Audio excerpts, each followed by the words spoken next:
Tout est simple, hein. Là, fin du podcast, c'était super. Et j'ai waouh, censuré. Censuré, voilà. Ouais. Eh bien, bonjour à tous et bienvenue dans ce 5e épisode du podcast En pleine trajectoire. Je suis super content de vous retrouver aujourd'hui pour une nouvelle vidéo, pour un nouvel épisode, pour un nouveau podcast. Aujourd'hui, je vais retrouver quelqu'un que je connais beaucoup moins que mes derniers invités, que j'ai connu il y a quelques années. La personne va vous raconter comment on s'est rencontrés, comme d'habitude évidemment. On va parler de plein de choses, on va parler même de podcast aujourd'hui, figurez-vous. Et on va pas parler de mon podcast, on va parler du podcast de l'invité, donc c'est d'autant plus fort. Enfin bref, comme d'habitude, vous connaissez la recette. On est parti pour ce 5e épisode, je suis super content. Allez, c'est parti, on retrouve tout de suite l'invité. Hello, ça va ? Ça va et toi ? Ouais, carrément. Désolé, c'était la course absolue. Ah mais t'inquiète. On s'en sort. Ça va aller très bien que ce soit un peu plus tard. Et ben on est parti. Première question, comme d'habitude, avant que tu te présentes. Ouais. C'est de raconter aux gens depuis quand, où et comment on s'est rencontrés. Ok. Eh ben, on s'est rencontrés, c'était au lycée. On était dans la même classe au lycée. Alors je me rappelle plus très bien, c'était en première ou en seconde. Je sais pas si t'en souviens, en seconde. Ouais, En seconde alors, et du coup on a dû pense. se suivre sur nos 3 années lycée du coup. Ouais. Voilà, et ensuite on s'est recontacté du coup par rapport au podcast. Je pense qu'on va expliquer reviendra pourquoi. un peu plus tard Il y a une raison. dans l'épisode. Ouais. Et bah trop bien, magnifique. On va revenir en arrière et parler de ton enfance. Oui. Est-ce que tu peux nous dire où tu as grandi ? Eh ben, j'ai grandi à Concarneau, dans les petits patelins un peu excentrés de Concarneau, mais j'ai grandi à la campagne avec mes parents et mon frère. Ok. Voilà, une enfance somme toute très chouette. J'en garde que des bons souvenirs. Je pense que ça a permis une éducation, je pense, correcte. Donc non, c'était une enfance vraiment hyper chouette. Et je me reprends dès le début parce que j'ai fait la même chose avec Théo. Mais en fait, j'ai oublié de te demander de te présenter. De me Et présenter. du coup, Théo, oui. on le connaît pas dans l'épisode. On sait pas qu'il s'appelle Théo, on sait pas quel âge il a. Et du coup, présente-toi. Qui es-tu ? Présente-toi. Ben, je m'appelle Camille, j'ai 24 ans. Je suis née en 2001. Et actuellement, je suis sage-femme depuis trop bien. 1 an. Magnifique, et ça aussi on va y Et revenir. j'habite Concarneau, je pense comme tous les précédents. Ouais, c'est vrai que... Non, alors Adrien maintenant n'habite plus Concarneau, il a été de passage concarnois, mais il l'est plus vraiment. Mais c'est vrai que j'ai beaucoup de Concarnois là, il va falloir que j'aille m'exporter un peu, c'est prévu. Trop bien, tu m'as dit quand même que tu avais eu une enfance super heureuse. Ouais. Dans le petit questionnaire que j'envoie. En quoi elle était particulièrement super cette enfance ? Eh ben, je pense, comme j'ai dit, j'ai grandi à la campagne. C'était une époque aussi où on n'avait pas les écrans, les réseaux sociaux, etc. Donc, je me suis aussi construite à apprendre à ne pas m'ennuyer, à créer des choses, à jouer dehors, à rencontrer du monde. Donc ça, je pense que ça a vraiment participé au fait que ce soit hyper heureux. Et puis j'avoue être dans une famille où il n'y a pas de galère. Donc voilà, je m'estime extrêmement chanceuse de ce point de vue-là. Ouais. Donc voilà, après pour plus développer, je sais pas, je faisais des cabanes dans les arbres, je faisais du dessin, de la peinture, enfin... Grande voilà. créative, aventurière. Ouais, aventurière, je sais pas trop, créative, oui. Trop bien. Est-ce que tu peux nous dire quel type d'élève t'étais ? Est-ce que t'étais... Parce que moi j'ai une petite idée, mais quand même. Est-ce que t'étais plutôt une très bonne élève, premier rang, une élève normale, mauvaise élève ? Je pense que je suis plutôt une bonne élève. J'étais plutôt premier rang, enfin j'étais la personne qu'on mettait à côté des gens qui foutaient un peu le bordel pour les calmer quoi, en gros. Mais relativement bonne élève sur tout mon cursus. Ouais, ça va, t'étais pas la pire de la classe en seconde, dans mes souvenirs. Mais j'étais bonne élève, mais je travaillais. J'étais pas, Ok. je faisais pas partie forcément de celles qui faisaient rien Oui. qui tout roulait. Non, je travaillais quand même à côté. J'étais une fille qui aimait bien faire ses devoirs comme il faut, Ah, les ok. titres soulignés en rouge. Enfin voilà. Les belles fiches de révision là, toutes Voilà. propres. Ah Ok, oui, ouais. ça c'est ma passion. Excellent. Ah voilà. Ah ouais. Ok, on a décelé un truc là. Voilà. Excellent. Ok, donc au collège globalement tout se passe normalement. Ouais. Primaire, collège, tout se passe vraiment très bien. Ouais. Et j'ai noté un premier changement au lycée. Tout Parce à que du fait. coup, à la base, c'était plutôt à Saint-Jean. Ouais, en fait, à la fin de mon collège, plusieurs facteurs rentrant en compte, enfin pas forcément des trucs très importants, mais j'arrivais à une période de ma vie où, en fait, depuis quasi 10 ans, je voyais toujours les mêmes personnes. Ok. Donc j'étais copine avec les mêmes copines, enfin tout mon entourage. Quand je suis arrivée au collège, forcément, t'as un peu de nouvelles personnes, tout ça, mais c'est vrai que ça restait quand même globalement un petit cercle assez fermé. Ok. Et en fait, à la fin du collège, j'ai senti qu'il fallait peut-être que j'aille voir ailleurs. De toi-même, du coup, t'as Ouais, décidé de moi-même. Ah ouais, ok. Ouais, de moi-même. Je me suis dit que j'allais faire les portes ouvertes du coup du lycée Pierre-Guéguin et de Saint-Jean. Ouais. Et en fait, Pierre Guéguin, petit coup de cœur, je sais pas si Bah, l'élite Pierre Guéguin. l'élite. Non, petit coup de cœur. L'endroit me plaisait. J'avais rencontré des profs qui me semblaient plutôt chouettes. Donc, je décide de changer. Tout le monde me demandait mais pourquoi tu pars et tout, il y a aucune raison. J'étais là, Bah non, ouais, c'est vrai, il y a quelle aucune idée. raison. Il y a aucune raison, mais juste moi j'ai envie Trop d'aller bien. voir ailleurs et super décision. C'est vrai. Vraiment, Du coup, t'as jamais regretté, ouais. C'était. jamais. Au Trop bien. contraire, il s'avère aussi qu'a priori de ce qu'on entendait à l'époque, parce que maintenant ça remonte un peu, mais que Saint-Jean c'était quand même mieux pour avoir son bac que Pierre Guéguin, parce qu'on était plus suivis, tout ça. Ouais. C'est vrai que moi je m'en sortais un peu par moi-même, donc pas. Oui, t'avais pas nécessairement J'avais besoin pas d'un nécessairement accompagnement. besoin d'être archi suivi, Ouais. d'avoir 6 bacs blancs dans l'année. Enfin, Au contraire. voilà. Là, Non. il y avait la plage à côté. Enfin. C'est ça, on sortait entre les cours, tout le monde était dans le bois du Port-Zou Ouais. pour les gens qui connaissent Concarne. Donc non, vraiment trop bien et j'ai vraiment rencontré mes meilleurs potes à Pierre Guéguin, avec qui je suis toujours hyper pote maintenant, donc que du positif. Et j'ai Bah eu oui. mon bac, donc Oui, c'était quand même Voilà. le but à la base. c'est Ouais. comme le but initial. C'est donc, mieux. Bah non. oui, c'est vrai. Ouais. Et bah trop bien. Et du coup, comment il se passe le lycée? Tu choisis quelle filière au final? Et ben la suite de la seconde, je choisis une première S. Ouais. Assez logique parce que j'étais vraiment une quiche par contre en français, en langue, tout ça, c'est vraiment pas mon domaine. Ok. J'avais déjà un projet pro à cette époque-là, Ok. donc je savais dans tous les cas que c'était la première S qu'il fallait que je choisisse. Vraiment, ça paraissait logique. Donc première S et je choisis une spé SVT. Pour le petit disclaimer, j'ai quand même commencé en spé maths, j'ai fait un cours, je me suis dit bon. Ah, c'est vrai, t'avais choisi la spé maths au début? J'étais partie en spé maths Waouh. au début. Ouais. Ah, faut du courage. Voilà, j'étais partie en spé maths au début, j'ai fait 2 cours et je me suis dit ouah, je vais vraiment me prendre la tête. Va en SVT, change là tant que tout a pas encore commencé. Et finalement, c'était très bien. J'avais bien aimé l'aspect SVT. Ouais, surnommé Spécaillou ou Spéfleur, non, c'est ça? Spéfleur, ouais. Spéfleur, Spécaillou. Mais c'est pas ce que je préférais dans la SVT. Hein. Moi, j'étais plus partie sur le côté vivant, Oui, humain. humain. Travailler humain sur Ouais. le diabète, les mitochondries. Aïe, aïe, Ceux aïe. qui s'en souviennent. Oh, les cauchemars des bacs S. Voilà, moi c'était un peu Ouais. mon dada du coup à cette époque. Trop bien. Et Ouais. il se passe bien du coup le bac? Ouais, super. Ça te plaît?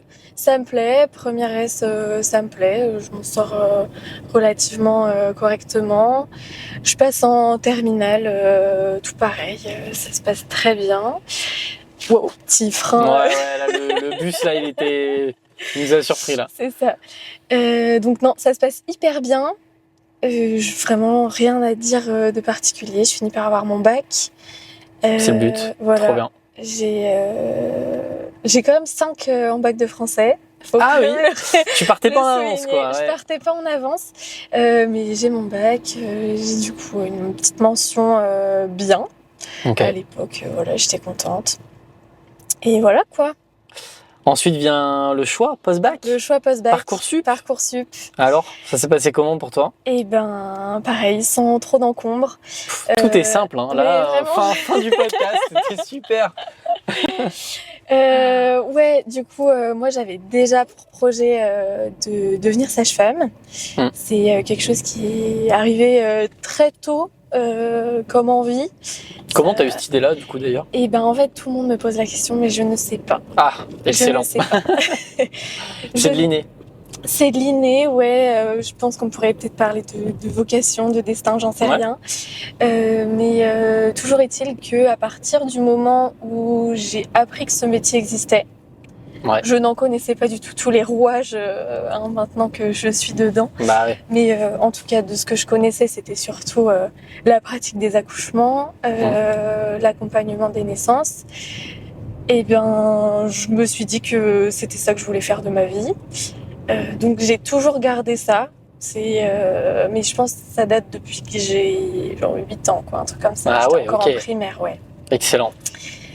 Et du coup, je savais que je voulais faire ça. Au lycée, ça m'est toujours resté. Donc, il fallait que je fasse une première année commune aux études de santé, qu'on appelait PACES à l'époque. Donc, j'ai postulé sur Parcoursup pour entrer en PACES à la fac de Brest. Ok. Ce qu'il faut quand même savoir, c'est que c'est la période où la PACES changeait. C'est la réforme. Après, c'est devenu PACELAS après mon année. C'est l'équivalent. Enfin, c'est la première année de médecine. C'est la première année de médecine. Résumer tous les noms. Résumer tous les noms. Voilà. Ouais. Mais du coup, c'était quand même une période qui était un peu galère parce que, en fait, l'université de Brest était une université pilote sur toute la France, du coup, qui mettait en place un peu une sorte d'équivalent de la nouvelle réforme sur l'année où je passais. Ok. Ouais. Donc, pour revenir à Parcoursup, je suis admise en première année à Brest. Donc voilà. C'est là où tu voulais aller. C'est là où je voulais aller. Truc que tu voulais aller. C'est Parfait, le truc que je voulais faire. Ouais. Donc très bien. Et du coup, je rentre en première année dans une promo où il n'y a que des primants. C'est-à-dire qu'il n'y a personne qui redouble. Ah oui, il y a personne qui a redoublé dans ma promo. Parce que c'est quand même le truc un peu connu de la première année, il faut en faire 2, tu redoubles forcément. Donc moi, j'arrive dans cette année-là où je sais que je peux pas redoubler. Mais en même temps, il n'y a que des gens qui sont dans ma situation. Ouais. Donc, tout le monde est à pied d'égalité au départ. Tout le monde est à pied d'égalité au départ, avec quand même une voie que tu devais bosser à côté pour pouvoir passer dans une deuxième année de licence si jamais tu validais pas ta première année de médecine. Ouais, ok. Voilà, donc je rentre là-dedans. J'étais surinformée. J'avais fait toutes les portes ouvertes depuis la seconde ou la première presque. Ah oui. Enfin voilà, je voulais faire ça, j'étais surinformée, bien préparée quand même. Enfin, a posteriori, j'en ai déduit que j'étais quand même plutôt bien préparée à l'idée d'aller en première année. La charge de travail que ça demande, c'est pas facile. etc. Elle se passe comment, du coup, tu la valides l'année ? Je la valide, ouais. Okay. Je valide ma première année, admise du coup à l'école de sage-femme. Ok, ouais, alors j'allais dire, pour être admise à l'école de sage-femme, faut faire comment du coup ? Faut avoir sa première année. Ok, et c'est genre comme les places pour devenir, genre pour aller en médecine ou pour aller en. Je sais plus c'est quoi, ophtalmo, je sais plus, dentaire, voilà, il y a des options. Donc il faut un classement ? Ouais, en gros, quand on rentre en première année, ça se divise en 2 semestres. Donc c'est 4 mois sur le premier semestre, donc de septembre à décembre. Okay. Ou sur le premier semestre, on fait uniquement des matières du tronc commun. Et à la fin de ce semestre-là, donc en décembre, on a un premier concours. Ok. Donc premier concours, donc c'est des QCM où on répond à des QCM sur tous les cours qu'on a appris précédemment.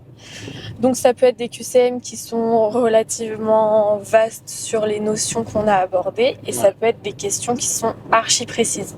Okay. Ce qu'il faut quand même retenir, c'est que la première année, elle est là pour trier. Donc il faut, nous on appelait ça les taper dans les coins. Il faut aller faire des questions où tout le monde n'aura pas les réponses. Ouais, ok. Donc un premier semestre qui se passe relativement bien. Je passe le premier concours en décembre et ce concours-là, cette partie-là, on n'est pas classé. Donc je sais pas où j'en suis dans le classement. Mais c'est validé? Non, je sais pas si c'est validé. Ah oui, ok. Je sais rien du tout. Ouais. Je sais juste que je l'ai passé. Ouf. Je sais que j'ai été classée à l'issue, mais je connais pas mon classement. Ok.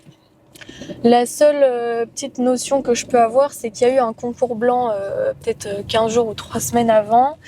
Et je sais qu'à ce concours blanc-là, si je fais ça, je suis relativement bien classée dès le début. Okay. Je me rappelle plus exactement, mais je me dis, bon, si je continue comme ça, ça passe. Ouais. Donc c'était quand même assez encourageant, assez engageant pour la suite. Et le deuxième semestre, donc il y a également des matières du tronc commun. Et c'est également à ce semestre-là qu'on choisit des spécialités. En tout cas, des spécialités qu'on veut travailler. Donc, pas de surprise de ton côté? Pas de surprise de mon côté. Je choisis de prendre du coup spé maïeutique. Je choisis de travailler que sage-femme parce que dans tous les cas, je sais qu'il n'y a que ça que je veux. Ok. Et que si jamais il s'avère que je passais le concours médecine et que je l'avais, ça m'aurait fait douter. Ok, ah ouais. Bah, ça m'aurait fait douter dans le sens où il y a un peu ce truc-là de la valorisation du métier de médecin en disant bon bah en fait j'ai médecine, c'est le truc le plus dur à avoir, finalement je l'ai eu, est-ce que je partirais pas plutôt là-dedans? Je vais presque me rétrograder moi-même. Ouais, voilà. Ouais. Enfin, rétrograder en pensant aller plus loin. Quoi. Oui. Enfin, voilà. Donc finalement, je me raisonne et je me dis non, bosse que sage-femme, tu t'inscris que au concours sage-femme et comme ça, pas de surprise. Tu pourras pas non plus te dire si jamais j'ai pas eu sage-femme, c'est parce que j'ai passé trop de temps à bosser les cours de médecine alors que c'est pas ce que je voulais, etc., etc. Donc je bosse que sage-femme, je passe que le concours sage-femme. Ça m'enlève aussi des épreuves pour le concours qui est du coup initialement en avril, fin avril. Sauf que c'est 2020 et c'est le boom du Covid, où là tout le monde est confiné, etc. Et il faut savoir qu'en médecine, on est une promo d'environ, je me rappelle plus très bien, mais on est au moins 500. Donc à l'époque où on pouvait pas se rassembler à plus de 10 personnes, faire passer un concours à 500 personnes, c'était quand même complexe. Donc c'est une période qui était pas hyper chouette parce que en fait le concours il était retardé tout le temps, on savait pas trop à quelle sauce on allait être mangé, quand est-ce qu'on allait passer le concours. L'incertitude. C'est pas un truc qu'on pouvait passer en distanciel parce qu'il y a quand même un gros enjeu derrière. Ouais, c'est clair. Sachant que c'est quand même bien connu que les partiels passés en distanciel pendant cette période-là, c'était pas les partiels. Non, il n'y avait pas de triche. Non, tout était nickel. Hein. C'était top du top. Top du top. Donc, du coup, finalement, on a passé le concours. Il me semble que c'était en juin. Je sais plus, c'était fin juin, début juin. Mais je sais qu'on avait. Comme le bac, finalement. Ouais, on avait eu 2 mois de surplus. Et les 2 mois, ils étaient longs. Ah ouais. Ils étaient longs parce que. Enfermé à bosser chez soi, quoi. T'es enfermé à bosser chez toi. Bon, pour le coup, j'étais revenue chez mes parents. Donc, ça, c'était aussi plus simple. Voilà, j'étais revenue chez mes parents. Mais en fait, pendant ce premier confinement-là, il faisait hyper beau et tout. Les gens, ils faisaient pas mal de trucs finalement chez eux. Et puis moi, je me retrouvais quand même à bosser à 5-6 heures par jour derrière mon bureau. Et je rabâchais des trucs que je rabâchais depuis déjà 4 mois, quoi. Ah ouais. Je sais qu'il y en a beaucoup qui ont lâché à cette période-là dans ma promo. Mais je pense quand même que finalement, moi, ça m'a quand même plutôt servi positivement. Ok. Parce que vraiment, j'étais incollable. Et t'as toujours gardé cette motivation en mode focus Ouais, de c'est dire ça. je lâcherai J'étais pas. vraiment focus, je lâcherai pas. J'étais là, les autres, ils vont tomber. C'est un peu une mentalité de merde. Hein. Bah non, mais c'est une mentalité un peu d'instinct de survie, voilà, quelque c'est ça. part. J'étais là, bah, les autres, ils vont lâcher. Donc, Ouais. moi, limite, on me redonne ça. Et aussi, il y avait une matière qui était normalement une matière de dissertation, etc., qu'on appelait la SSH. Et en fait, donc moi, c'était le truc où je pouvais me planter et c'est le truc où je pouvais faire passer ma PACES. On rappelle comme que j'ai eu 5 en français, Ah oui. à peu près 8 en philo. Aïe, d'accord. Donc vraiment, ça, c'était pas mon truc. Et cette année-là, ils ont décidé de passer cette épreuve en QCM, donc royal. Magnifique. Tout était pour toi là. Donc finalement, je connaissais mes cours. Je me rappelle plus trop les notes que j'ai eues, mais c'était vraiment correct. Et du coup, j'ai mes résultats. Je crois que ça va être mi-juillet. Waouh. Donc on a les premiers résultats. Donc c'est les premiers, la première liste quoi, des premiers admis. Ouais. Mais du coup, comme j'expliquais tout à l'heure, il y a des personnes qui passent plusieurs concours, qui passent oui. médecine, sage-femme, dentaire, etc. Donc il y a des gens sur ces listes-là qui sont classés dans les 2 concours. Donc moi, ce qui me correspondait le plus, c'était médecine sage-femme. Donc sur le premier résultat, il y avait 19 places, si je me souviens bien, pour à peu près 300 postulants en sage-femme. Donc le ratio, il est pas ouf. Ah non, c'est clair. Ça fait un peu peur. Ça fait un peu peur. Sur ce premier classement-là, je suis pas dans les 19. Ok. Je suis pas dans les 19, mais je suis pas très loin. Je crois que je suis genre 23 ou 25. Ah oui, un truc comme ça. Donc, un peu dégoûtée quand même sur le coup, parce que je me suis dit, bon, je l'ai pas du premier coup, petit truc de Lego, bon merde, voilà. Mais après, je prends les listes du coup des gens qui sont admis en médecine, des gens qui sont admis en sage-femme, et je commence à barrer les gens qui sont admis dans les 2, en me disant que probablement que les personnes qui sont prises en médecine et prises en sage-femme vont choisir médecine. Et du coup, je crois qu'il y a un intervalle de 15 jours à peu près pour faire ces reclassements-là à la suite des choix des précédents.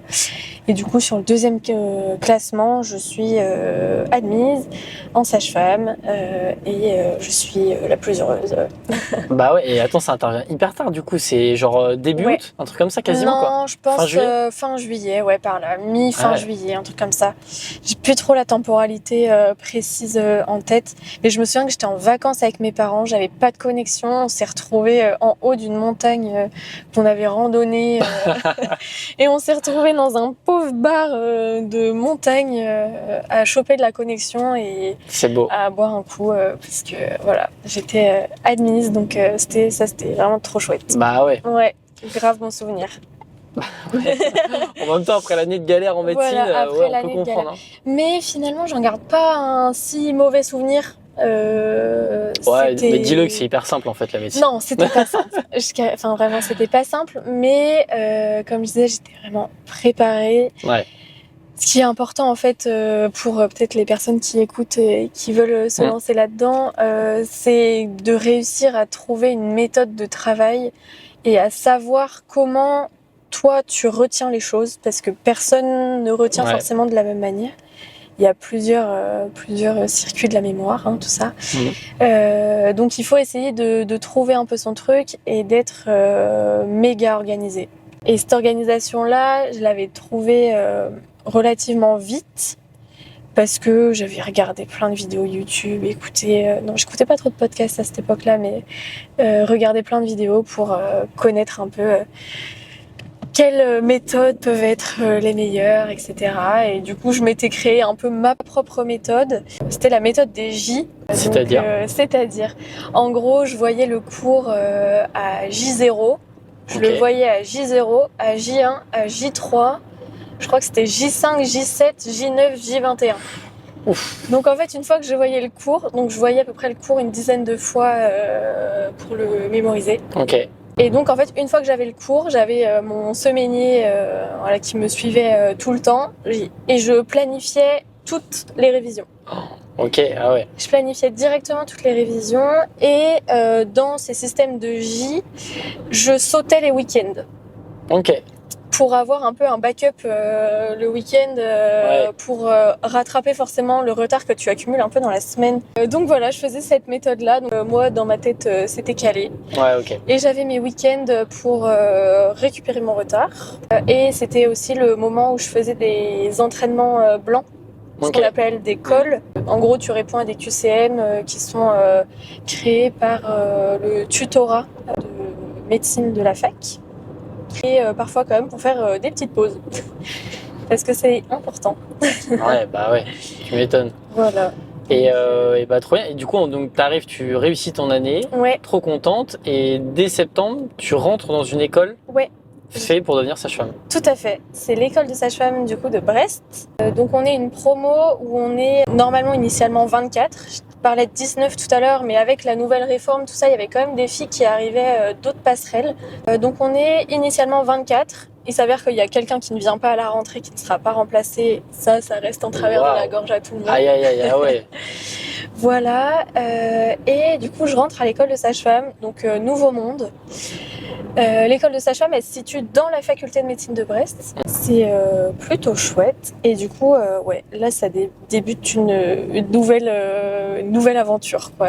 Et donc là, premier jour, on nous explique un peu comment ça va se passer. Pour faire un petit bref plan des études, qui n'est pas tout à fait à jour parce que depuis, les études sont passées à 6 ans. Ok. Moi j'ai fait du coup 5 ans d'études, donc 4 ans d'école de sage-femme plus une première année de médecine. Maintenant il y a 5 ans d'école de sage-femme. Ok. Donc sur mes 4 ans, on a du coup ce qu'on appelle la deuxième année, donc première année d'école de sage-femme mais deuxième année d'études. Deuxième année où le premier semestre reste complètement théorique, où on a quasiment la moitié des cours qui sont en commun avec les deuxième année de médecine. Et à côté de ça, on a également, nous, des cours de spécialité qui commencent, donc des cours d'obstétrique, de gynécologie, de pédiatrie. Donc voilà, sur le premier semestre de la deuxième année. Deuxième semestre de la deuxième année, on débute les stages. Donc on débute par un stage infirmier, où on va dans les services de médecine et de chirurgie. Et donc on fait un mois de stage infirmier divisé en 2 fois 15 jours. Ouais. Stage infirmier, moi pour le coup vraiment j'ai débuté fort. J'ai été envoyée sur mon premier stage en stage de soins de pansement complexe. Donc où je faisais les pansements notamment pour les personnes qui étaient amputées. Ah oui, ok. Voilà. Donc archi impressionnant quand on n'a jamais mis un pied dans un hôpital. Ouais. Mais vraiment gros kiff. Enfin voilà, moi c'était. Ok, ah oui. J'adore. Ouais. Ok. J'adore. Ça me plaît beaucoup. Donc je fais un mois de stage. Donc je fais du coup en pansement complexe et je fais un autre stage de médecine. Je sais plus exactement quoi. Je crois que je fais de la cardio. Ok. Bref. On arrive en tant qu'étudiant de sage-femme dans un endroit où finalement on n'a pas lieu d'être, donc on est un peu ballotté à droite à gauche. Mais en même temps, moi j'y connais rien au monde hospitalier, donc je me laisse aussi un peu porter. Ok. Donc un mois de stage, ensuite on retourne à l'école et sur la fin d'année, on a 3 fois 15 jours de stage et là on rentre officiellement dans les stages d'obstétrique. Donc d'obstétrique, on fait un premier stage en salle de naissance et un mois de stage en maternité, donc ce qu'on appelle les suites de couches. C'est là où les femmes elles sont hospitalisées ensuite avec leur bébé pour faire un petit séjour à la maternité, histoire de s'adapter un petit peu. Donc 15 jours avec les sages-femmes, 15 jours avec les auxiliaires de puériculture qui travaillent dans ces services-là. Ouais. Donc là c'est découverte complète du métier. Il s'avère que moi sur ce stage-là, je ne vois pas d'accouchement. Ah mince. Ah oui. Ouais, Donc t'es quand même un peu déçue peut-être. Ouais, je suis quand même un peu déçue. En fait, je vais dans la maternité de Guingamp qui a maintenant fermé. On comprendra plus tard pourquoi, mais il y avait peu d'activités là-bas. Ah oui, d'accord, Donc, ok, du ouais. coup, sur les 15 jours où j'y suis, les gardes où j'y suis, il n'y a pas de naissance.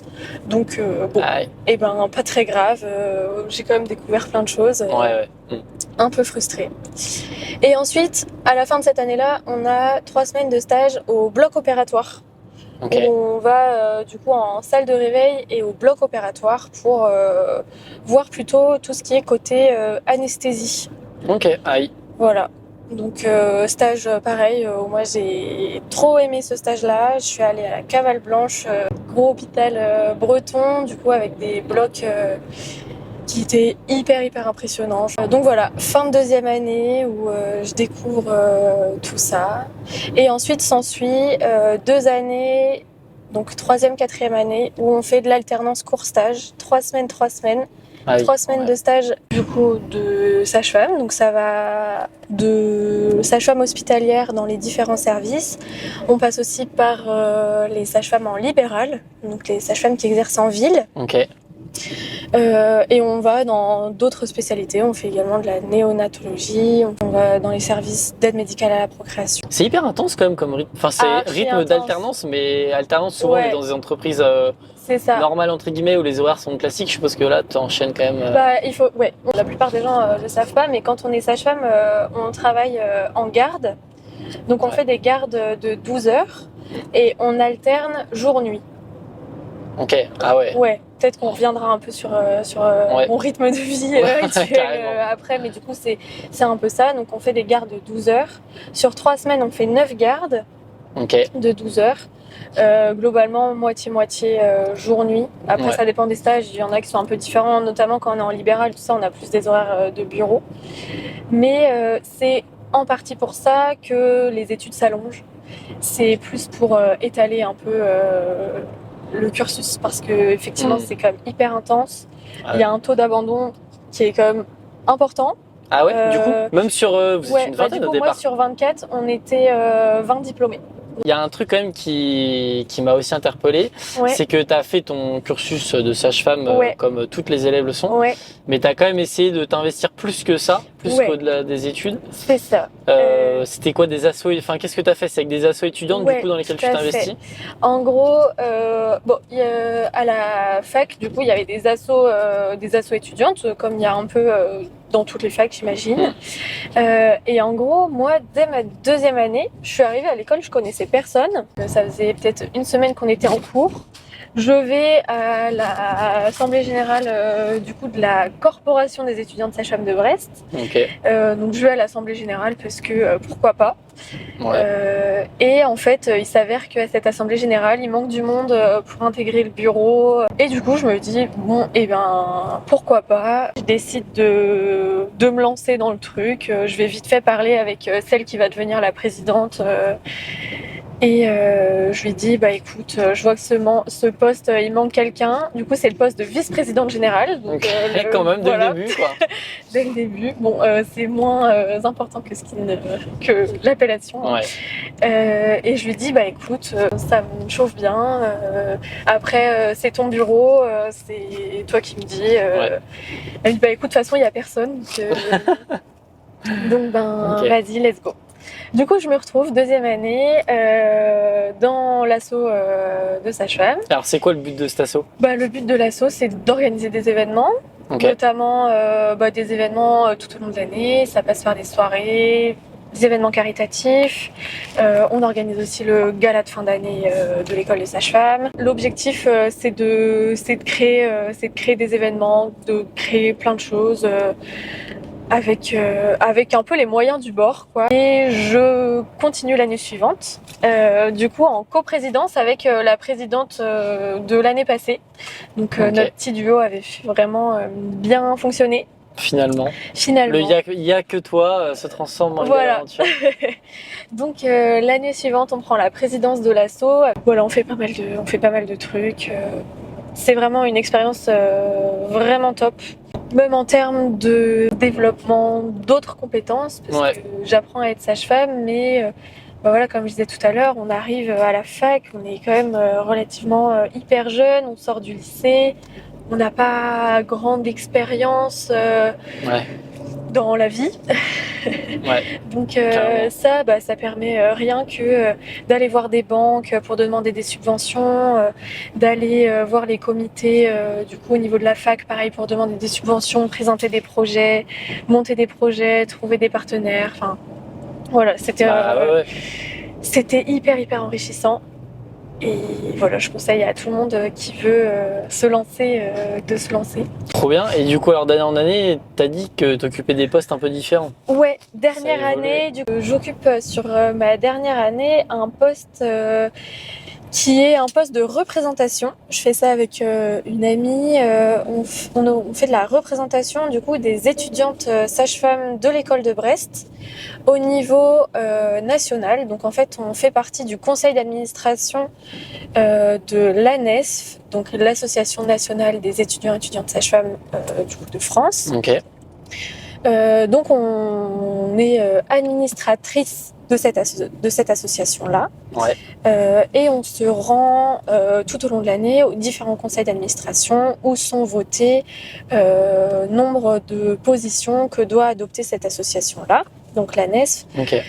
C'est une asso qui a un rôle quand même hyper important, notamment même au niveau du gouvernement, etc.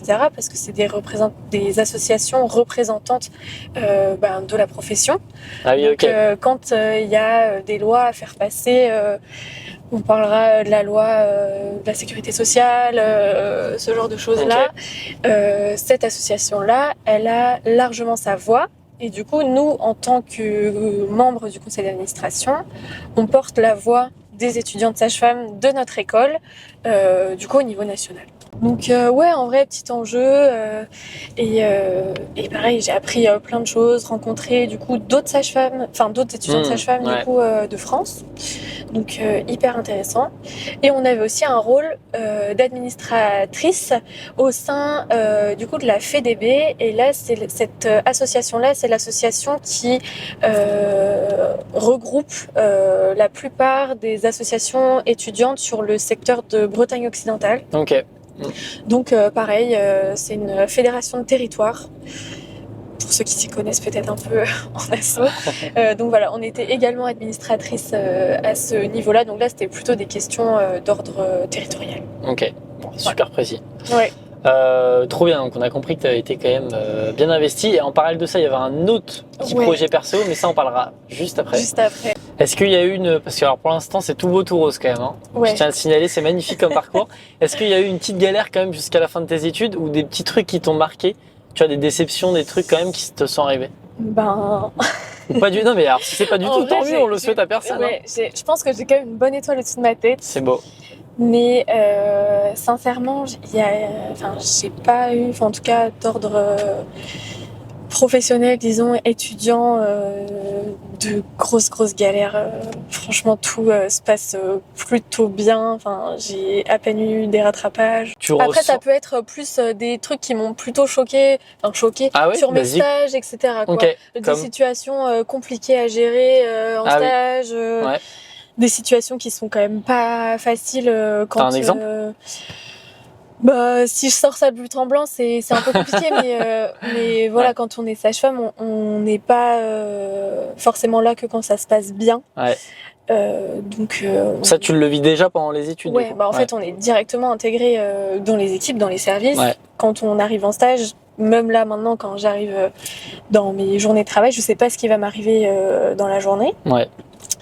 Et ouais, j'ai dû vivre quand même des grosses tuiles, quoi. Et ça, on apprend à vivre avec parce que c'est le métier? Et où il y a des solutions, des tips? En fait, au début, tu gères un peu comme tu peux.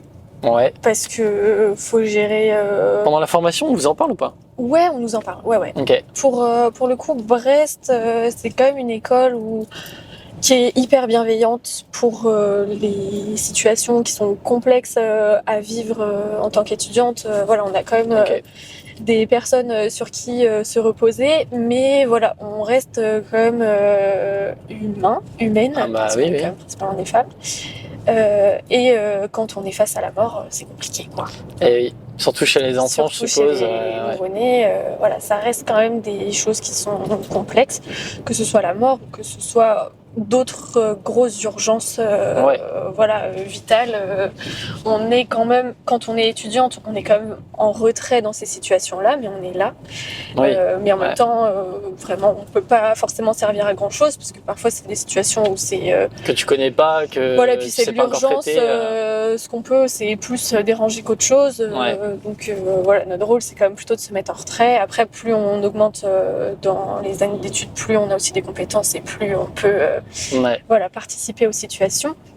Mais voilà, ça reste quand même des événements, enfin voilà, j'en ai eu plusieurs dans mon cursus qui te forgent un peu quand même, quoi. Ouais.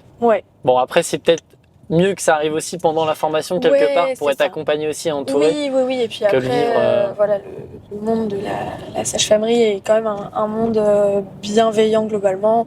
Donc en général, on en parle aussi beaucoup avec les équipes qui sont présentes sur le moment. Enfin, voilà. Mais on pourrait dire ça comme élément un peu marquant et puis qui te construisent aussi humainement, professionnellement parlant, personnellement aussi, parce que on a beau dire qu'il faut pas ramener le travail à la maison, des fois ça va être bien de pleurer un peu avec les gens qui sont là, quoi. Ouais, non, je viens croire. Voilà. Ok, on va passer à une seconde partie. Alors, t'as pas pu apprendre par cœur les questions. Mais j'ai 12 questions rapides, courtes à te poser, pour des réponses rapides. Oui. T'es prête ? Allez, let's go. Ton moment ou endroit préféré pour réfléchir ? Eh ben, on y est en ce moment, Corniche de Concarneau. Petit tour, ça fait à peu près 1 heure. Ça laisse, en tout cas, le tour que je fais, ça donne à peu près 1 heure. En marchant, du coup ? En marchant, voilà. En général, quand ça va pas trop, c'est mon petit tour. Ok, magnifique. On conseille la balade à tout le monde. Voilà. Une chanson que tu pourrais écouter en boucle ? Mais je dirais une chanson qui m'accompagne depuis plusieurs années, c'est Gaffe aux autres de Ben Mazué. Artiste que j'adore. Le truc qui te motive le matin ? Ça dépend les matins. Accompagner les gens du mieux que je puisse. Ok. On enregistre ce podcast entre 18h et 20h pour faire large. T'as fait quoi aujourd'hui avant ce podcast ? Pas archi fun, mais j'étais de nuit, du coup la nuit d'avant. Donc j'ai terminé à 8h ce matin. Je me suis couchée vers 9h, 9h30. Ouf. Et je me suis réveillée. Il était vers 14-15h. Donc ça prend déjà une bonne partie de la journée. Et après, j'avoue, j'étais un peu dans le coltard. Donc une appli que tu ouvres tous les jours ? La facilité, je dirais, les réseaux sociaux, Insta principalement. Mais sinon, une appli que je pourrais ouvrir tous les jours, c'est vraiment mon calendrier pour savoir quand je travaille, quand je peux prévoir des choses. J'ai un petit calendrier partagé avec mes potes, donc aussi pour bien organisé. Bien organisé. Comme quand on a des potes sages-femmes, du coup on a tous des rythmes de vie chelous, donc ça permet de pouvoir se planifier des petits trucs parfois en plein milieu d'une semaine. Ok. Voilà. Trop bien. Si tu pouvais changer un truc dans le monde, ce serait quoi ? Franchement, la violence. Ouais. Que personne soit violent, que ça me paraît vraiment une petite fleur. Non, mais... Mais en vrai, j'y suis confrontée quasiment tous les jours et c'est vrai que c'est compliqué quand même. Même en tant que sage-femme ? Nous... Ou c'est aussi personnellement peut-être ? Non, en tant que sage-femme, personnellement, quand on est en consultation, nous, on a pour habitude de demander à quasiment chaque patiente qu'on peut voir si elle a déjà subi des violences. Ok. On est quand même surpris du nombre de réponses qu'on reçoit. Ah ouais ? Ouais. Ok. Voilà, donc je dirais ça. Un endroit où tu rêves d'aller ? Faut savoir que j'ai pas énormément voyagé, donc il y a quand même beaucoup d'endroits où je voudrais aller. Mais les pays qui peuvent me donner envie là en ce moment, c'est les pays nordiques. Ok, trop bien. Les pays baltiques, tout ça, ça me chaufferait bien. Cool, ok. Un truc que t'aurais aimé apprendre plus tôt ? Je sais pas. C'est dur là. C'est hyper dur. De pas attendre d'avoir envie de faire les choses pour le faire. Ok, trop cool. Un truc qui t'énerve mais qui devrait pas t'énerver tant que ça. Il y a plein de trucs là. Oh aïe. Il y a plein de trucs. Ça passe des bruits de bouche quand les gens mangent. Ok, très précis, ça, j'adore. Vraiment, je déteste. Ouais. C'est un truc, j'ai du mal. Au truc qui tourne quand il y a une page qui charge là et que ça fonctionne pas. Ouais. Voilà, ça peut me rendre ouf. J'adore. Vraiment, c'est des petits trucs comme ça qui peuvent me faire briller un peu sur mes journées. Ok, je vois très bien. J'adore. Ton rituel avant un moment important? Je dirais les power poses. Je sais pas si ça te parle. Non, je connais pas. Les power poses, c'est quand t'as un truc important à faire ou je sais pas un entretien où tu dois parler devant plein de gens ou ce genre de choses. Il y a des petites postures où tu te prends un peu pour pas n'importe qui, tu bombes un peu le torse comme ça, tu souffles un bon coup et ça donne un shot d'énergie et de confiance un peu important. Excellent. Ça fonctionne trop bien. J'adore, très bon conseil. Tu fais ça dans ton coin, pas forcément, enfin voilà. Pas en public devant tout le monde quoi. Hein, ouais. Mais c'est un petit tips qui fonctionne pas mal. Ouais, ok. Une personne connue ou pas que tu aimerais rencontrer? Il y a une personne, vraiment j'adore ce qu'elle fait, c'est Marie Saint-Filtre. Je sais pas si les gens connaissent. Bon, je pense. Je kifferais discuter avec elle. Ok, c'est trop bien. une femme hyper inspirante, je trouve, qui peut te donner un mindset positif. Je pense que j'aimerais beaucoup discuter avec elle, Trop cool. Et enfin, la dernière question, le truc dont tu es le plus fier? Franchement, l'accomplissement de mon parcours jusqu'ici, certes professionnel, mais personnel aussi. Ok. Voilà, je pense que je suis une bonne personne.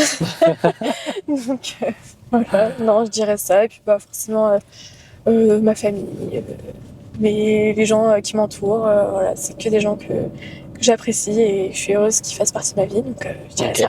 Trop cool. On va réattaquer sur des sujets plus profonds maintenant.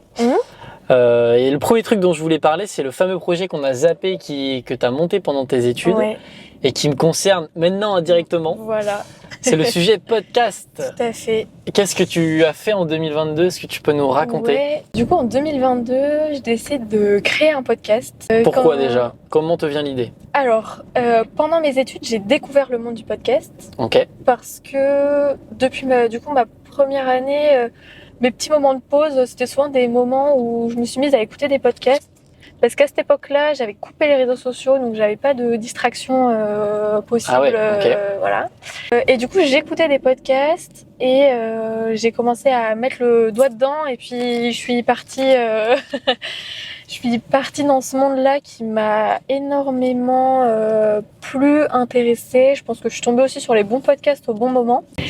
Et à partir de ce moment-là, je me suis toujours dit, tiens, pourquoi pas? Pourquoi tu lancerais pas quelque chose?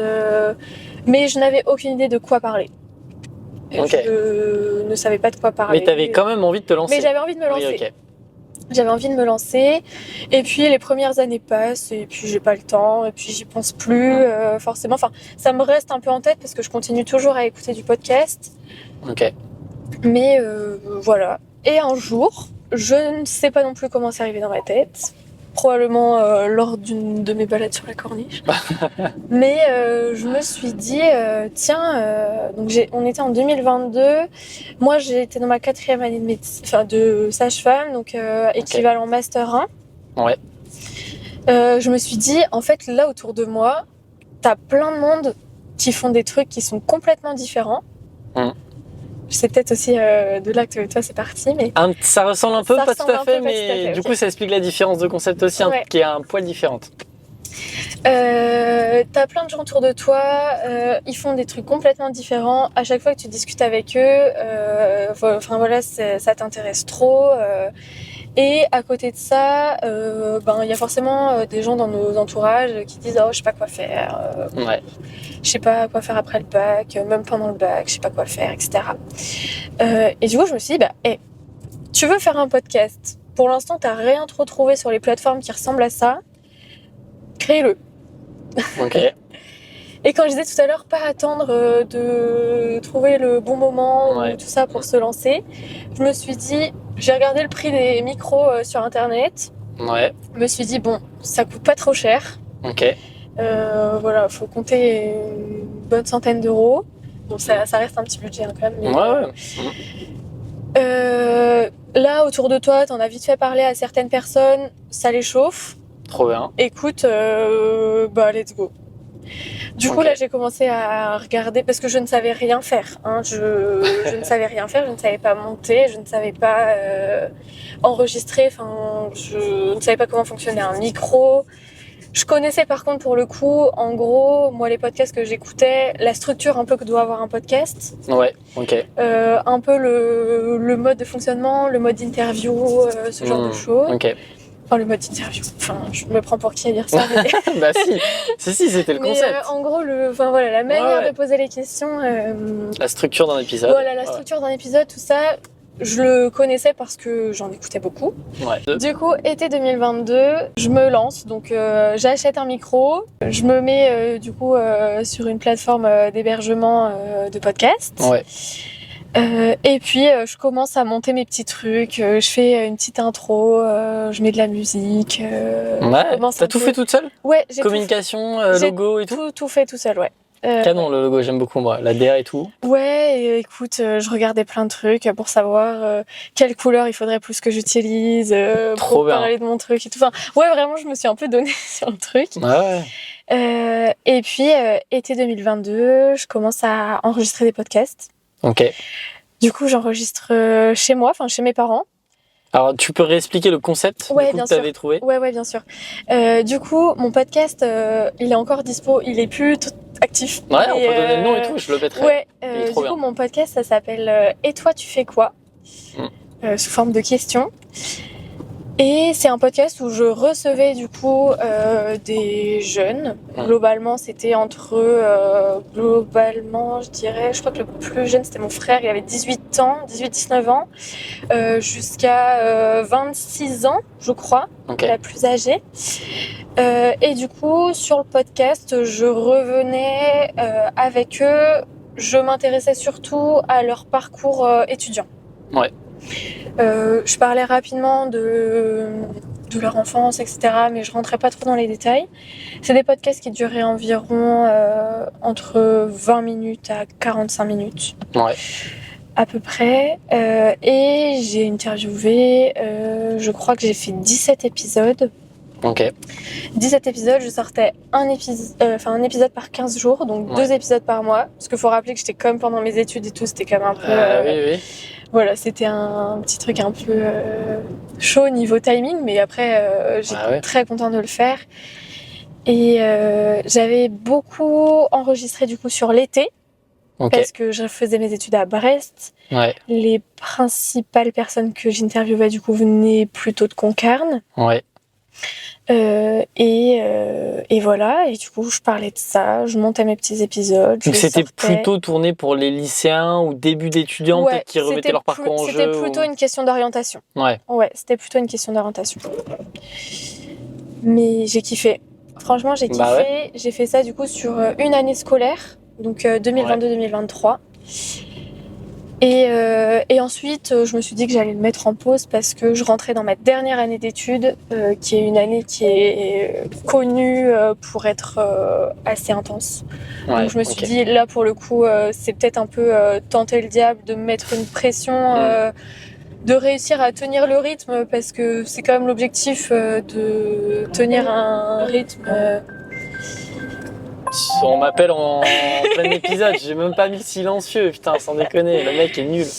Oui, le rythme, non mais c'est sûr, voilà, ça prend du temps en podcast. Ça prend du temps, parce que bon, pour le coup, faut enregistrer. Moi, je faisais pas mal du coup d'édits parce que ma qualité de son était clairement pas à la hauteur là pour le coup de ce que tu fais. Ah ouais, pourtant en sortie d'épisode, il était super clean, hein. Ouais, mais bon, il y en a qui sont plus réussis que d'autres. Ok. Mais je me suis dit, de toute façon, le but c'est de créer du contenu. Je suis pas pro. Oui, ouais. J'ai une audience qui est relativement proche de moi. Enfin, voilà, le podcast il s'exporte pas non plus à droite à gauche. Donc voilà, ça reste quand même un petit truc. Donc je sortais mes épisodes et voilà, c'était vraiment hyper cool. Pareil, hyper enrichissant parce que je recevais du coup les premières personnes, c'était quand même des personnes qui étaient relativement proches. Ouais. Hein, c'était des copains, c'était ma famille, etc. Et après, ça a commencé un peu à s'éloigner. J'ai reçu des personnes que je connaissais pas. Ouais. Et c'est des épisodes que j'ai tournés à distance Ok. par des logiciels Ouais. interposés. Ouais. Voilà, donc ça j'ai fait un peu aussi. Et qu'est-ce que t'en retires de tout ça? Donc t'as dit que c'était une bonne expérience, t'as découvert plein de gens, et pourquoi finalement du coup tu l'as toujours pas repris? Est-ce que c'est un truc qui te botte plus maintenant? Si, j'ai toujours le truc un peu en tête, Ok. mais je pense que là pour le coup, je me sens un peu moins légitime de parler d'orientation, sachant que maintenant je suis rentrée dans la vie pro. Tu sens que ça te concerne peut-être plus trop, quoi. Je sens que ça me concerne pas forcément, voilà, plus Ouais. trop maintenant. Après, je me souviens avoir choisi le nom du podcast pour faire un truc qui peut aussi évoluer au fur et à mesure du temps, Ouais. parce que voilà, c'est quelque chose qui peut évoluer. Je l'avais mis du coup en pause sur ma dernière année d'études, donc du coup il y a 2 ans maintenant. Donc ma dernière année, j'ai bien fait de pas le reprendre parce que c'était vraiment intense. Et là, du coup, je sors de ma première année en tant que professionnelle et clairement, j'ai pas pris le temps de repenser le truc, de me réinvestir là-dedans, etc. Mais voilà, le truc, il est toujours là, toujours. C'est toujours dispo partout. C'est toujours dispo partout. C'est vrai que moi, j'invite tous les lycéens quand même qui savent pas trop quoi faire à aller écouter ce genre de témoignages. C'est ça. Parce que en vrai de vrai, c'est cool de faire des visites d'école, c'est cool de se renseigner sur internet et tout, mais entendre un étudiant parler, tu vois, de sa voix, de son cursus, de comment il vit le truc, je trouve qu'il y a rien de plus vrai en fait que ce format-là pour surtout pour savoir comment on va faire pour quoi. le coup, je voulais un peu des parcours aussi qui sortent un peu du lot. Ouais. Donc c'est des parcours souvent où les gens ont commencé quelque part et ont fini complètement à l'opposé. Ok. Pour montrer aussi que c'est pas parce que tu te lances dans un truc sorti du lycée, tu sais pas trop quoi faire, qu'au final ton parcours il va pas évoluer, que tu vas pas non plus trouver ta voie après. Et il est clairement jamais trop tard pour se réorienter. Maintenant il y a énormément de passerelles qui existent pour sauter d'une L1 dans un endroit à une L2 dans un autre, d'un BTS à une L2. Enfin, vraiment. Il y a vraiment beaucoup de choses qui existent. Donc c'est aussi hyper intéressant de pouvoir avoir ce genre de parcours. Et c'était ce qui m'intéressait aussi à ce moment-là. Trop bien. Et bah magnifique, et bah on invite tout le monde à aller voir. Et toi tu fais quoi? Je mettrai les réseaux sociaux en description YouTube, enfin partout. Et c'est trop bien. Moi je pense que je les ai tous écoutés. J'étais à fond dedans. Trop bien, merci. Ensuite, t'as obtenu ton diplôme quand même. Ouais, j'ai quand même obtenu mon diplôme du coup en 2024. Donc, magnifique. Ouais. Donc il y a 1 an. Il y a 1 an, tout pile à quelques semaines près. Ah, il va falloir fêter ça, les 1 an du diplôme. Ah ouais. Et ça donne quoi? Du coup, t'es quand même contente de te lancer dans le milieu, enfin d'être professionnelle entre guillemets de santé. Ouais, carrément. Ça fait peur au début de se dire là maintenant. C'est fini quoi. Les études. Les études c'est fini et maintenant la responsabilité elle est sur tes épaules quoi. Ouais, c'est vrai. Pour le coup du coup j'ai pas dit où je travaillais mais je travaille du coup à l'hôpital de Quimper, donc à la maternité de Quimper. Ok. C'est une maternité qui est relativement très correcte. C'est un niveau 2B, il y a différents niveaux de maternité, donc ça va du niveau 1 au niveau 3. Pour ceux qui n'ont pas trop d'enfants, ça signifie quoi? Ça signifie surtout l'accueil pédiatrique. Dans un niveau 3, on peut accueillir en gros tous les termes, s'il y a des accouchements prématurés, et toutes les pathologies. Dans un niveau 2B, on accueille jusqu'à un terme qui est un peu plus avancé. Niveau 1, c'est que des patientes qui sont à terme, sur des grossesses qui sont complètement physiologiques. Donc niveau 2B, c'est comme un niveau où on accueille de tout. On accueille de tout. Il y a pas mal d'activités à la maternité de Quimper. On fait à peu près 2100-2200 accouchements à l'année. Ok, ouais. Donc voilà, c'est assez important. Et du coup, moi, je travaille principalement en salle de naissance. Donc j'accompagne les naissances, je fais les accouchements. Mais je travaille également dans les services du coup de suite de couches, comme j'évoquais tout à l'heure, et dans le service de grossesse à haut risque, grossesse pathologique. Service où les patientes sont hospitalisées pendant leur grossesse quand c'est nécessaire. Voilà, donc principalement de la salle de naissance et un peu de service d'hospitalisation à côté. Et ça me plaît énormément. Je pense que je me suis pas trompée de voie. Ouais, la réalité du métier, elle est comme tu l'imaginais. Ouais. Bah, Ok. si je repense à quand j'ai 8 ans, non. Mais C'est quoi justement par rapport à quand t'as 8 ans, Ben, les différences? quand j'ai 8 ans, je pensais juste qu'on faisait des accouchements. Enfin, j'avais aucune notion de même comment ça se Ouais, passait, d'une grossesse, comment ça se déroule. Enfin, voilà, j'avais ouais. aucune notion d'un accouchement, comment ça se déroule, etc. Non, ben, c'est un métier qui est intense. Ouais.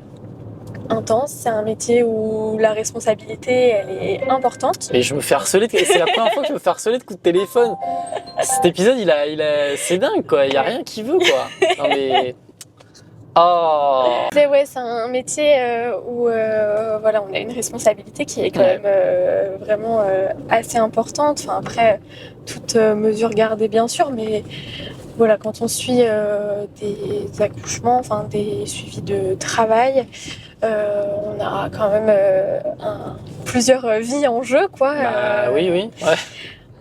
Du coup, on suit les accouchements, on fait de la réanimation néonatale quand il y a nécessité, Ok, ouais. on fait voilà, beaucoup de choses.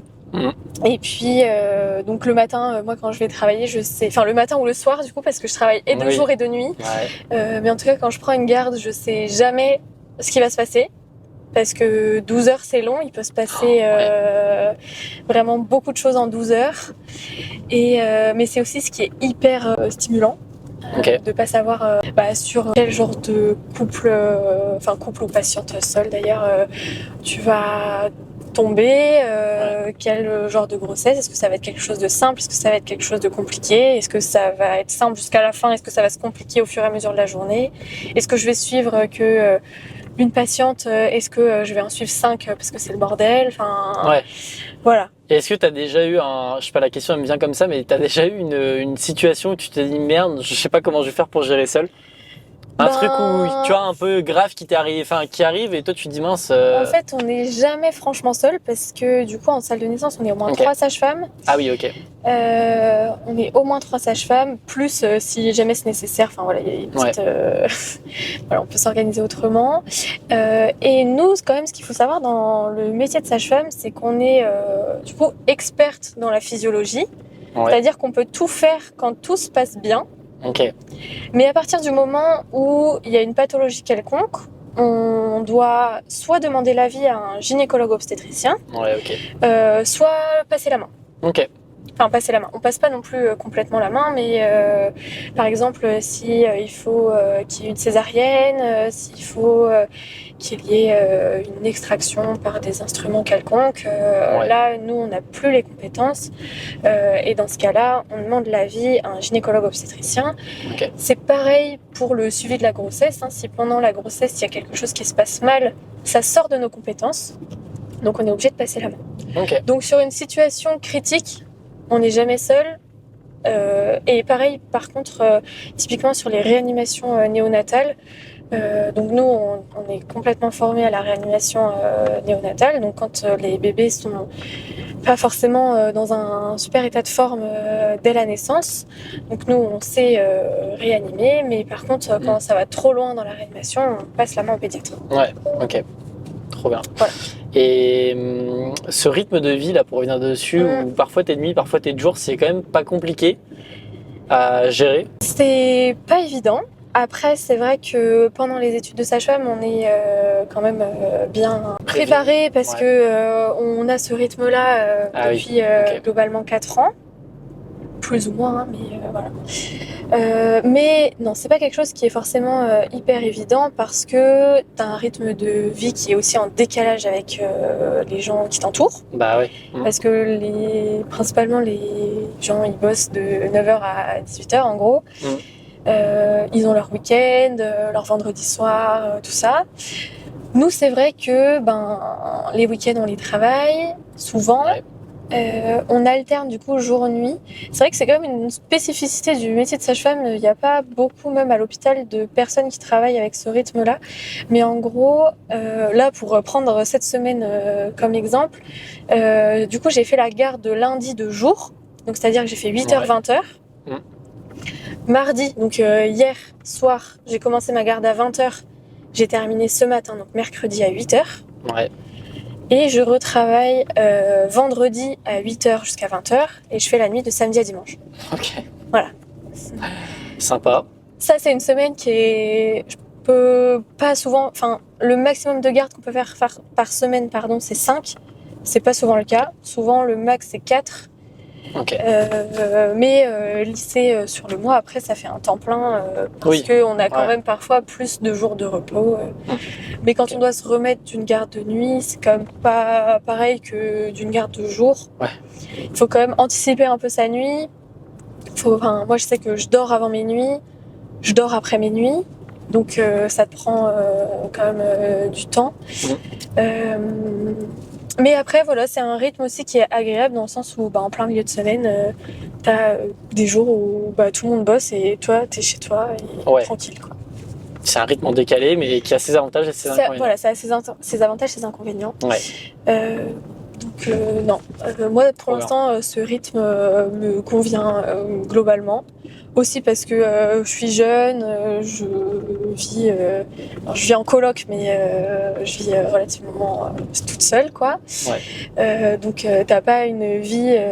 franchement, moi j'admire les sages-femmes qui sont mères de je sais pas combien d'enfants, qui doivent gérer leur vie de couple, leur maison. Vraiment, je sais pas comment elles font. Bon, après, je pense qu'on s'adapte, mais voilà. Je pense que ma situation fait aussi en ce moment que c'est relativement facile à gérer, quoi. Ok. Ouais. Avant de continuer à évoquer quelques sujets, je veux finir le tracé du chemin que tu suis jusqu'à présent. Ouais. Donc, tu as fait un chemin tout tracé, magnifique. Ouais. 1 an de sage-femme. Ouais. Et puis là, moi, je comprends plus. Moi, je lis le truc et je comprends plus le questionnaire. Et je fais mince, t'as recandidaté à un master. Ouais. Alors pourquoi ? Qu'est-ce qui s'est passé ? Du coup, ça me plaît toujours. Enfin, vraiment, mon métier me plaît énormément. Ouais. Mais j'ai envie d'aller un peu plus loin dans ce cursus-là. Et je vais à la rentrée de septembre en master de santé publique. Ok. Maintenant, je peux le dire parce que c'est officiel, c'est pour ça qu'on a décalé un peu les tournages, tout ça, bref. Ouais. Je vais en master de santé publique pour pouvoir, in fine, pouvoir m'investir dans des projets de recherche et faire de la recherche clinique dans le métier de sage-femme parce que, en fait, il n'y a pas grand-chose qui est connu. Notre métier, il est basé sur la physiologie, donc sur les choses qui se passent bien, la santé des femmes qui va bien. Ouais. Mais en fait, on sait énormément de choses sur ce qui va pas, donc sur toutes les pathologies, quelles qu'elles soient, d'ordre gynécologique et obstétrique. Okay. Mais dans la physiologie, il n'y a pas grand-chose qui est connu. Okay. Alors que la plupart des femmes vont bien. Que ce soit dans leur vie sexuelle, gynécologique, obstétrique, ça va bien. Ouais. Mais du coup, il y a pas mal de choses, je pense, à chercher pour essayer peut-être, à un moment ou un autre, de réussir à démédicaliser un petit peu. Ok. Mais toujours dans un accompagnement qui est safe. Ouais. Si jamais il se passe quoi que ce soit. Pour l'instant, c'est un peu mes principales motivations de recherche, on va dire. Ok, mais du coup, tu veux à terme rester quand même sage-femme et mener à côté ce genre de projet ? Ouais. Ou c'est c'est ça. Pour l'instant, ce qui est compliqué, c'est que une sage-femme, c'est une professionnelle médicale. C'est-à-dire qu'on a un statut médical au même titre que des médecins, des pharmaciens, des dentistes. Ouais. Néanmoins, on n'a pas l'accès au doctorat. C'est-à-dire qu'on ne peut pas faire de thèse, on ne peut pas devenir docteur. Okay. Maintenant, avec les 6 ans, ça va pouvoir être un petit peu modifié, mais on ne peut pas avoir ça. Donc, on ne peut pas s'investir directement dans des projets de recherche pour être chercheur. Ouais. Okay. Enseignant-chercheur, pour l'instant, on peut pas... ce statut ne nous le permet pas. Il n'y a pas non plus de statut sage-femme qui existe pour faire, du coup, comme les médecins, dentistes, tout ça, d'avoir une bi-appartenance et universitaire et clinique. Ouais, ok. Donc, ces statuts-là, je pense que dans les prochaines années, ils vont quand même être amenés à évoluer. Ok. Donc, J'espère que d'ici à ce que je sois plus avancée dans ce cursus-là, ça aura évolué. Ouais. Mais toujours est-il que je pense qu'il y a moyen, si on est vraiment motivé, de pouvoir cumuler et une activité clinique de sage-femme et une activité d'enseignement, de recherche, etc. Et le podcast là-dedans, ça passe Bah, ou... je sais pas. Ah ouais, ok. Donc, Bah, je sais pas, trop bien. mais peut-être que là-dedans, je vais me remettre à faire du podcast, j'en sais rien. Mais ouais, mais du coup, ça va te prendre encore plus de temps. Enfin, Ouais. ça va être intense. Ouais, Et donc là, tu fais quoi? Tu repars en études pour 2 ans? ouais. Là, je repars du coup en Master 1 Ouais. en septembre. À Brest, du coup, Non, à du l'école coup, je vais à de... Paris. Ah oui, mais oui, c'est ce que Mais tu oui. m'as dit. J'oublie moi en plus. Exactement. Ouais, non, Donc, nouveau du coup, départ en plus. Bah ouais, là, c'est Aïe, aïe, aïe. nouvelle trajectoire pour reprendre les termes. Faudra prendre le passeport pour quitter la Bretagne et revenir C'est après. ça. Donc non, je vais à Paris, à l'université de Paris-Saclay, Ouais. pour être précise. Et en fait, je vais à Paris. J'aurais clairement pu faire ce master-là, notamment à Rennes. Ok. Enfin, il y a la Haute École de Santé Publique qui existe à Rennes. Ouais. Mais du coup, là, le master où je vais, c'est aussi couplé avec cette école-là. Mais en fait, à Paris, comme c'est un peu la dèche en termes de sage-femme là-bas, il y a moyen de faire des vacations de sage-femme, donc de travailler en intérim Ok. et faire des gardes un peu au compte-gouttes Aïe, aïe, aïe, dans oui. différentes... Tu veux t'imposer un rythme jusqu'au bout, quoi, de Ouais, intense. ouais. Bah en fait, je veux pas du tout arrêter la clinique. Ok. Ça fait aussi que 1 an que je suis sage-femme, donc pour acquérir une expérience et Ouais. pour avoir aussi la légitimité, bah plus tard, je suis obligée de continuer. Et j'ai pas du tout envie de faire une croix dessus. Je me dis que si je fais une croix dessus dès maintenant, c'est que si j'exerce pas pendant 2 ans, après ça va être horrible de reprendre. Ouais, ok. Donc non, le projet c'est de pouvoir cumuler les deux. Donc à voir Ok. comment ça va se faire. Mais l'avantage du coup d'être sage-femme, c'est que je peux travailler la nuit, je peux travailler les week-ends. Oh là là. Donc Je vois déjà le rythme arriver infernal. ça. Ok. Voilà. Et alors juste une question qui a rien à voir, mais il y a un Ouais. manque de personnel au niveau des sages-femmes ou pas? Si on prend la France entière, oui. Ok. Clairement, il y a des endroits, c'est désert. Enfin, c'est considéré comme des déserts hospitaliers. Enfin, je sais pas comment expliquer Oui, ouais, ça. les déserts médicaux version sage-femme, quoi. Version hospitalier, parce que voilà, il y a des endroits qui sont soit des endroits, je prends typiquement Paris, qui sont surpeuplés. Et Ok. du coup, il y a quand même beaucoup de naissances, il y a beaucoup de maternités. Bah ouais. Et du coup, un peu de sage-femme. Parce que moi, si on prend Brest, on est 20 diplômés quoi, à l'année. Ouais. C'est vrai que ça fait Sachant peur. qu'il y en a pas mal qui partent aussi de l'hôpital. Ok. Des fois, le cumul, il est pas, la balance, elle est pas tout à fait respectée. Ok. Après, il y a pas mal d'endroits aussi, dans des endroits un peu plus reculés en France où il manque de sages-femmes. Enfin, moi, je suis sur des groupes, je pense que 5 fois par jour, je reçois des offres d'emploi, quoi. Ah oui, ok. Ouais. Ouais. Ouais. Par contre, pour ce qui est de la Bretagne, Ça va, quoi. ouais, ça va. C'est même là en ce moment un peu. Ah, c'est presque difficile compliqué de trouver un du boulot. Ouais. Et du coup, t'as pas peur de perdre justement ce poste que tu as? Non. Ok. Non, parce que si je travaille pas là, je travaillerai ailleurs. Ok. Voilà. Parce que tu disais quand même que ça te faisait peur de partir à Paris, donc c'est que t'es ça- attaché aussi quand même à la En fait, région. ça me fait peur de partir à Paris parce que c'est quelque chose qui va être complètement nouveau pour moi. Ouais. Je suis partie faire mes études à Brest, j'habite Concarneau, je travaille à Quimper. Enfin, le triangle, il est quand même. Il est pas grand. Il est pas grand, quoi. Oui. Donc, c'est plus ça, c'est plus le changement de vie qui me fait peur, plus Ok. que le fait d'aller à Paris ou de quitter mon boulot là. Ok. Et puis après, il y a un turnover qui est quand même assez important. Les sages-femmes, elles sont relativement jeunes. Il y en a beaucoup qui Ok. partent en congé mat elles-mêmes. En congé maternité, pardon, je fais des abréviations. Non, ça va, ça l'avait Ouais, connu ça dans va. la relation.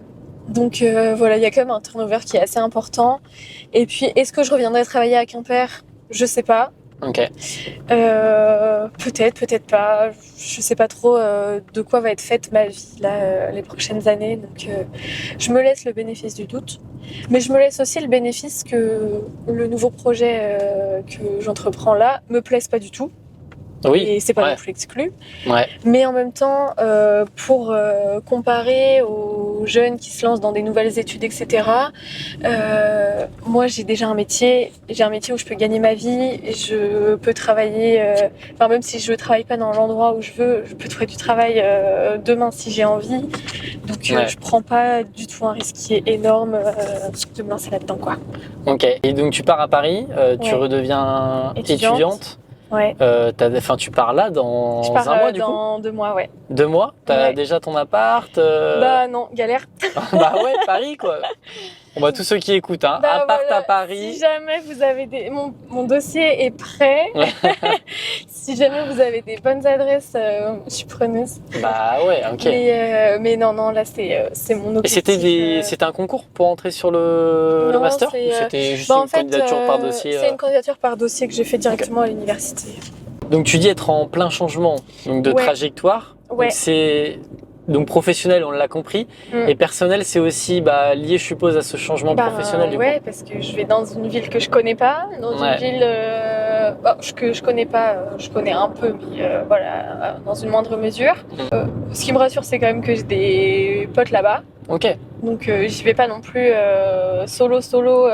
sans rien connaître. Donc ouais, je quitte ma coloc. C'est vraiment une nouvelle vie et puis personnelle aussi parce que ça va être un mode de vie qui va être complètement différent, Ouais. des rencontres qui vont être complètement différentes, retourner dans un milieu étudiant. Ouais, ça te fait pas peur justement de reprendre des études, de te remettre à taffer en mode étudiante et tout?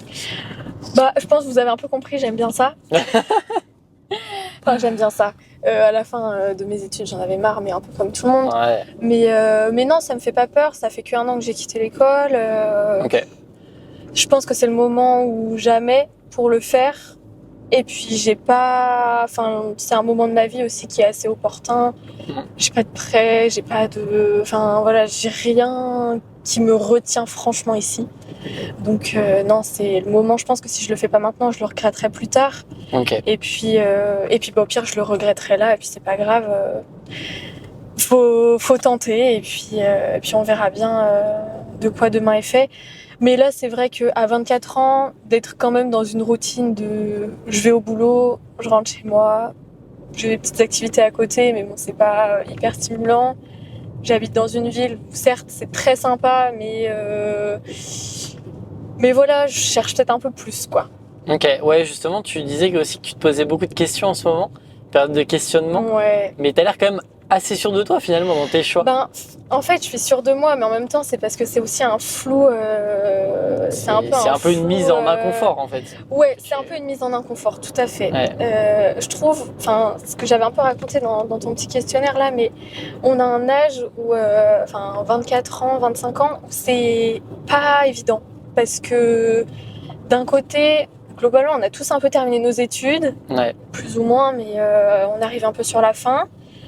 Donc tu peux trouver du travail. Et après, en gros, se pose la question, soit t'achètes un appart parce que tu commences à avoir un peu d'argent, Ouais. t'achètes un appart, soit t'es en couple, tout ça, et à un moment, tu vas te poser la question, soit de faire des gosses, de te marier, etc.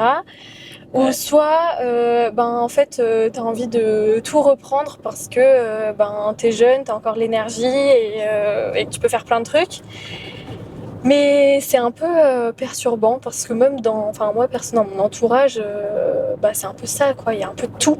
Ok. Et de se positionner un peu par rapport à ça, c'est pas évident, je trouve. C'est la routine qui te fait peur peut-être, le Ouais. fait de te poser, de. Ah ouais, carrément. Ok. Ah ouais, ça me fait flipper. Mais en même temps, je me dis, vas-y, j'ai 25 ans, à un moment, il faudra peut-être se poser la question, quoi. Ouais. Et pourquoi ça c'est parce que Pourquoi, t'as l'impression que c'est un conditionnement peut-être un peu c'est aussi peut-être un conditionnement sociétal, j'en sais rien. Oui, Mais j'imagine qu'il y a un moment dans ma vie, je pourrais pas non plus partir à droite à gauche tout le temps, quoi. Ok. Je pense. Ouais. Enfin, dans une vie que j'imagine. Je te demanderai après quand même. Quelle vie justement la t'imagines, stabilité, mais. Peut-être un peu de stabilité. Ok. Quoi. En fonction des projets, c'est sûr que ça peut être utile. C'est ça. Tu parles d'autre chose, tu parles d'un. J'aime bien poser des questions très ouvertes et très larges. Donc je pose des questions sur comment on se sent dans le monde dans lequel on vit. Ouais. Et j'ai adoré toi tu parles d'une dualité entre une Qu'est-ce que personne, j'ai une jeune femme, voilà, qui a accompli, Ouais. on va dire quand même de relatives belles choses. Ça Ouais. c'est moi qui le dis, c'est pas toi qui l'as dit. Mais voilà, t'as un beau métier, enfin Ouais. voilà, t'as un appartement, t'as un salaire, t'es posé, cadré. Et puis à la fois t'as une partie du monde où bah ça fait peur. Tu dis que ça fait peur. Bah évidemment il y a des guerres, il y a plein de choses. C'est quoi justement cette dualité dont tu parles? Comment ça se, Bah, en comment fait, tu je vis pense ça? que à l'âge que j'ai là, enfin 24 ans, on est, je pense, la génération un peu future, entre guillemets, où on est la génération qui peut pas faire changer le monde parce que c'est pas du tout quelque chose qui est possible et enfin voilà, je prétends pas vouloir changer le monde, Ok. mais je pense que notre génération a quand même un truc à faire là-dedans. Ok. Que ce soit dans l'environnement, que ce soit probablement après dans l'éducation des nouvelles générations, Ouais. que ce soit dans la tolérance envers tout le monde. Enfin, je pense qu'on a quand même quelque chose vraiment à faire, mais d'un autre côté, enfin, en tout cas c'est ce que je peux ressentir, je vis dans une vie qui est relativement facile, moi, de Oui. personnes voilà, blanche, jeune, qui a un peu d'argent, enfin, qui a un métier, quoi. Ou des fois, tu as envie aussi de te dire, bah merde, au pire, je profite et basta. Ouais. Et c'est vrai que c'est pas toujours évident, enfin, je trouve que c'est pas facile de se positionner là-dedans, enfin, dans ce monde-là et de savoir, quoi faire, quoi. Un autre sujet dont je voulais parler, c'est pour toi le travail, ça représente quoi dans ta vie? Parce que alors là, tu m'as quand même dit que tu voulais être sage-femme, étudiante et presque entrepreneuse avec ton podcast en même temps. Tu vois, quelle place tu juges à donner au travail et à ta vie perso en parallèle? Bah, je pense que j'ai été éduquée avec quand même les valeurs du travail. Ok. De travailler, c'est important. Voilà. Je pense que, enfin, pour moi, ça fait quand même partie de quelque chose qui me permet de m'épanouir. Ok. Clairement, enfin voilà, je m'épanouis pleinement dans mon métier. C'est pas juste un gagne-pain, quoi. C'est pas juste un gagne-pain, loin de là. Et j'imagine pas faire de ma vie, gagner ma vie en faisant quelque chose que j'aime pas, Ouais. parce qu'on y passe trop de temps. Enfin, selon moi. Donc ça a quand même une place, je pense qu'on l'a un peu compris dans l'épisode, hein, mais quand même plutôt importante dans ma vie, mais toujours dans quelque chose que j'aime, qui me stimule et qui m'apporte aussi quelque chose, quoi. Ça te fait peur ou pas le fait de faire une longue carrière dans un seul métier, comme sage-femme? Non. Non, parce que je pense sincèrement que je serais sage-femme toute ma vie. Ouais. Pas forcément de la même manière. Enfin, je pense que je commence déjà un peu à bifurquer, mais je pense que je garderai cette étiquette de sage-femme toute ma vie. Après, c'est un métier qui est tellement vaste. Là, j'ai parlé vraiment que du domaine hospitalier classique, j'ai pas envie de dire classique, mais Oui. le plus connu, parce que c'est ce que je fais. Mais en fait, en tant que sage-femme, on peut exercer d'énormes manières différentes. Ok. Donc je pense que j'aurai toujours moyen de trouver à un moment quelque chose qui me plaît dans ce domaine. Pour toi, ça veut dire quoi réussir dans la vie? Je pense que c'est d'être déjà ok avec moi-même, Ouais. de m'accepter moi dans ce que je suis, dans ce que je démontre, dans ce que je fais, Ouais. dans ce que j'entreprends, d'être toujours ok avec mes principes, mes valeurs, etc. Ça, je pense que déjà, c'est une première chose. Après, je pense qu'il y a peut-être quand même une part de réussite financière. Ok. Je pense voilà, ça rentre quand même dans l'équation parce que à partir du moment où on gagne bien sa vie, je pense qu'on a quand même plus d'opportunités de faire plus de choses. Ouais. Voilà. Voilà, et puis après, si il s'avère que c'est possible d'avoir des enfants, ça, je pense que ça fait quand même partie de quelque chose que j'ai envie, quoi. J'ai une dernière question avant de passer à la dernière séquence qui parle argent. c'est de savoir combien une sage-femme gagne. Ouais. Si toi tu veux citer en début de carrière combien tu as pu gagner, etc. Alors évidemment, je te demande pas de donner ton salaire si tu n'en as pas envie. Ouais, j'ai pas Mais, de problème avec ça. mais en tout cas, de nous donner une notion en tant que sage-femme, Ouais. à quoi on peut s'attendre. Comme je dis, du coup, moi, je bosse à l'hôpital public, parce qu'il y a également des cliniques privées et c'est pas tout à fait pareil. Ok. Mais du coup, moi, je travaille à l'hôpital public. Du coup, quand on rentre dans les hôpitaux, on rentre en tant que contractuel. Et ensuite, on a des grilles salariales où on est embauché à un certain échelon. Et ensuite, enfin, un certain, je crois que c'est échelon, ça s'appelle, enfin, un grade. Et ensuite, au fur et à mesure des années, on peut augmenter du coup d'échelon. Donc, moi, là, je suis à la base des bases. Les grilles sont pas forcément toutes les mêmes en fonction des hôpitaux. Ça, c'est une question de direction, etc. Je n'entrerai pas dans les détails. Mais globalement, moi, à l'heure actuelle, ça va dépendre aussi. Comme je disais, je fais des nuits, des week-ends, etc. Donc, on a des primes de nuit, de week-end, de fériés. Ouais. Mais sans impôt, on s'attend à gagner entre 2700 et 2800 euros. Ok, ça marche en net par mois. Par mois, sans impôt. Sans prélèvement à la source. Oui. Ok. Enfin, moi, j'étais prélevée à la source. Donc ça, c'est en début de carrière ou c'est en... Là, maintenant, actuellement. Ok. Début de carrière. Ok. Et en fin de carrière, je sais pas, quelqu'un, une sage-femme qui aurait 10 ans, par exemple, d'expérience, un truc comme ça? Ça va dépendre si tu es titulaire ou si tu restes contractuel. Ok. Après, ça, c'est pareil. C'est une question d'hôpitaux, mais globalement, tu montes les échelons. Je sais pas trop, mais en fin de carrière, je pense qu'on peut s'attendre à gagner entre 4 et 5 000 euros au mois en sage-femme hospitalière. Bon, c'est des beaux salaires, c'est cool. Ouais. Bon, après. Pour le milieu médical, voilà, c'est pas toujours. Après, on aimerait toujours être mieux payé. Être mieux payé. Si on fait le ratio responsabilité-salaire. C'est ce que j'allais dire aussi, exactement. Voilà. Vous avez des vies en jeu quand même, on parle d'enfants, etc. Donc c'est pas ça. Nous, on se compare souvent aux dentistes. Bon, certes, soigner les chicots, ça peut être compliqué. Oui, ça peut être important. Ça peut être important, mais si on compare nos salaires, c'est vrai. Voilà, rien à voir. Alors que pourtant, on fait le même nombre d'années d'études, on passe le même temps. C'est vrai. Et pour autant, on n'a pas cette reconnaissance-là. Bref, ça, tu vois, tout à l'heure, le genre de truc qui m'énerve, ça peut je comprends. Mais après, je crache. C'est pas des études simples, c'est un métier qui est valorisant. Je crache pas du tout sur le salaire que je gagne pour l'instant. Non, mais c'est important de gagner ce qu'on mérite aussi, de dire quand c'est pas forcément juste qu'on s'attend à mieux. Trop bien. Et ben, on va passer à la fameuse dernière partie. Là, moi je vais pas griller le feu. Tout à l'heure, il y a une moto qui a grillé le feu rouge. Moi, je grille pas les feux rouges. Si tu te recroisais quelques années en arrière, qu'est-ce que tu pourrais te conseiller? La Camille, soit que j'avais en seconde avec moi, ou à 18 ans, tu vois, qui commence un peu ses études, machin.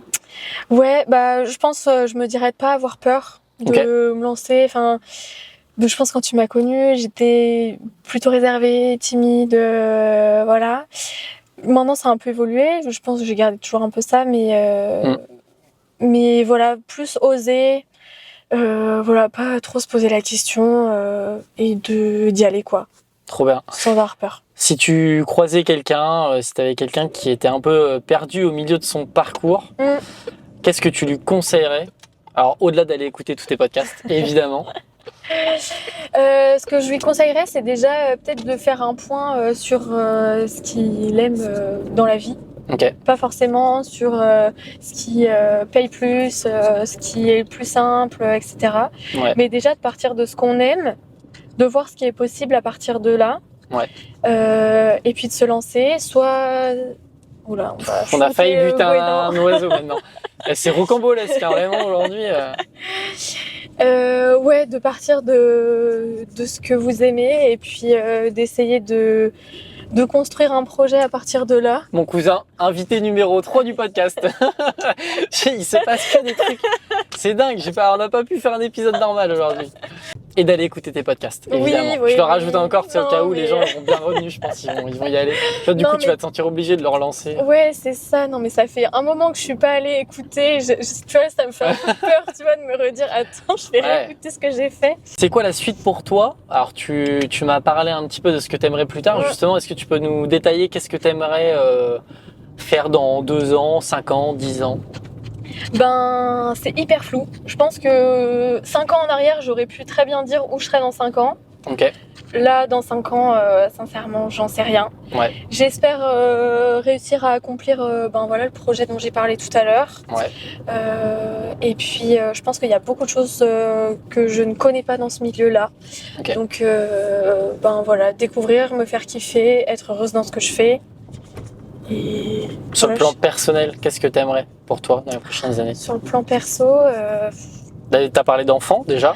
ouais, mais dans 5 ans, je pense pas. Hein. Non, mais dans 10, 15, dans 10 ans, 15 ans, pardon, je voulais pas mettre de pression. Ah non, non, non.